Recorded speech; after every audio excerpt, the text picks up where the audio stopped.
Donc maintenant, on va appliquer la loi des pressions partielles à la pression de vapeur d'eau. Pour comprendre la pression de vapeur d'eau, je vais vous montrer généralement comment on fait les expériences qui contiennent des gaz. Les gaz représentent un défi, parce que si tu mélanges deux choses qui forment un gaz, le gaz va s'échapper dans l'air, puis tu ne peux pas prendre des mesures. Donc, rapidement, les scientifiques ont trouvé une façon de capter ce gaz-là et de pouvoir effectuer des mesures. Si tu fais la réaction dans un Erlenmeyer, un Erlenmeyer, et tu mets un bouchon qui a un trou, tu vas attacher ça à un tuyau. Donc, aussitôt que le gaz va être formé par la réaction, ça va faire des bulles, le gaz va continuer dans le tuyau, passer ici, et ici, ça va aller dans un cylindre. Le cylindre ici, ça ne paraît pas, mais il est rempli d'eau. Vous avez probablement déjà fait ça quand vous étiez jeune, pris un contenant, tu le remplis d'eau, après ça, tu l'inverses dans ton bain ou dans un lavabo, puis après ça, tu vois que le contenant reste rempli d'eau, même s'il est plus haut que la surface. Ça, c'est tout simplement parce que la pression atmosphérique garde l'eau à l'intérieur et peut pousser l'eau jusqu'à une dizaine de mètres de hauteur. Donc, ici, tu remplis ta colonne d'eau et là, à mesure que les gaz sont formés, ça va former des bulles ici qui vont monter, qui vont remplir ta colonne et le gaz va venir prendre la place de l'eau. Donc, va faire descendre l'eau parce que le gaz pousse pour faire sortir l'eau du cylindre. Donc, tu vas finir avec un certain niveau ici, à ce moment-là. C'est pour ça que cette expérience-là s'appelle recueillir un gaz par déplacement d'eau.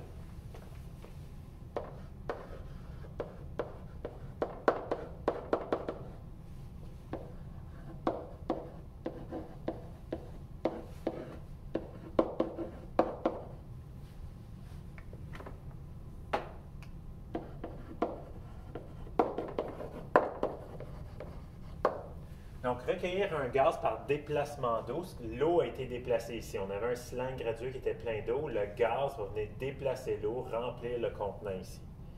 Pourquoi c'est utile? Bien là, ça nous permet de prendre des mesures. Le volume va être mesuré sur le cylindre gradué. Souvenez-vous, un cylindre gradué, normalement, c'est à l'endroit, puis là, tu le remplis à partir du bas. Bien là, c'est la même chose. On le remplit à partir du haut parce que le gaz est moins dense que l'eau, mais on va être capable d'effectuer une mesure, disons 30 ml de gaz à ce moment-là. On va être capable de mesurer la température. Le gaz passe à travers l'eau, donc ils vont en finir avec la même température. Ils vont faire un échange thermique. Donc, on va estimer que la température du gaz va être la température de l'eau. Donc, juste besoin de prendre un thermomètre, mesurer la température de l'eau, et à ce moment-là, on va avoir la température du gaz. La troisième chose qu'on va pouvoir mesurer, c'est la pression. La raison pourquoi on a mis dans un contenant, c'est qu'on va pouvoir mesurer la pression ici.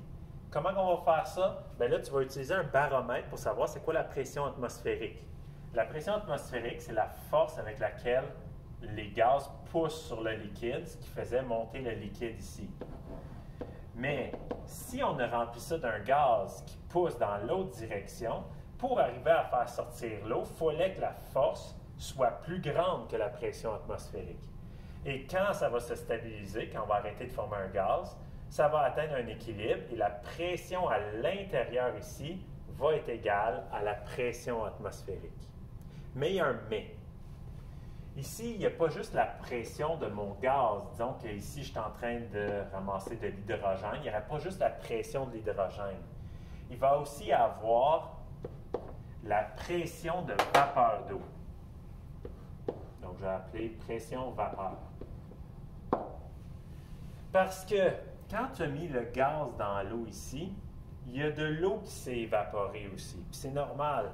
À température pièce, à 21 degrés Celsius, une flaque d'eau à l'extérieur, elle va tranquillement disparaître parce que l'eau va s'évaporer. Donc, il y a tout le temps un petit peu de vapeur d'eau qui s'évapore. Donc, à ce moment-là, ça va s'additionner aux particules de gaz qu'on a ici.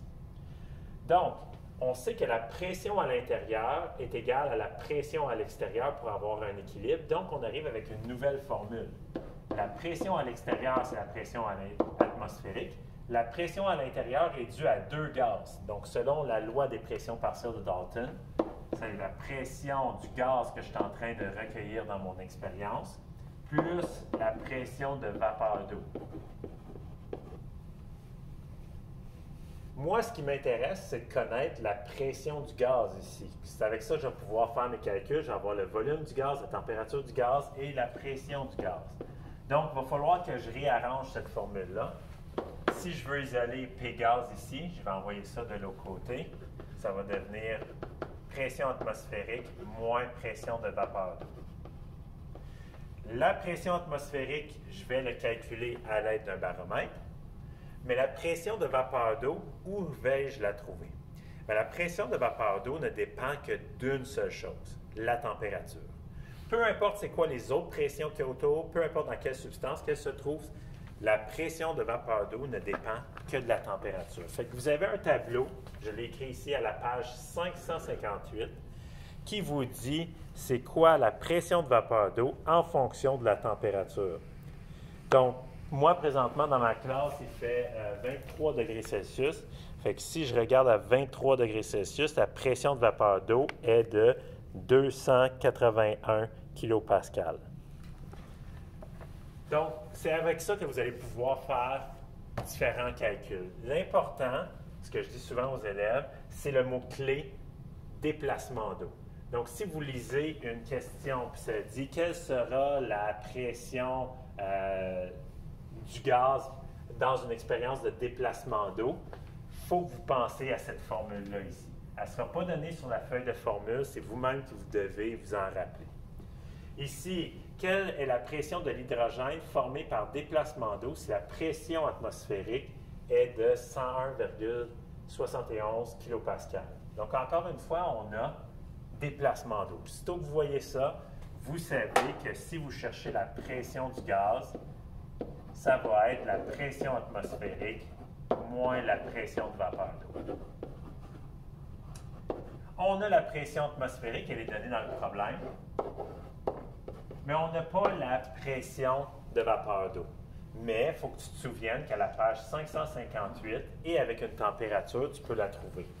Fait que si on regarde dans le tableau ici, à 21 degrés Celsius, la pression atmosphérique est de 2,49. La pression de vapeur d'eau, je veux dire. 2,49 kPa. Donc là, j'ai tout ce qu'il me faut pour faire mon calcul. 101,71 kPa moins 2,49 kPa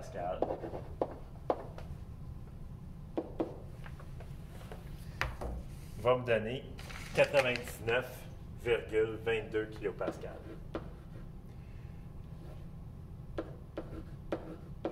Je dois ensuite regarder les chiffres significatifs. C'est une soustraction, donc je dois regarder les chiffres après la virgule.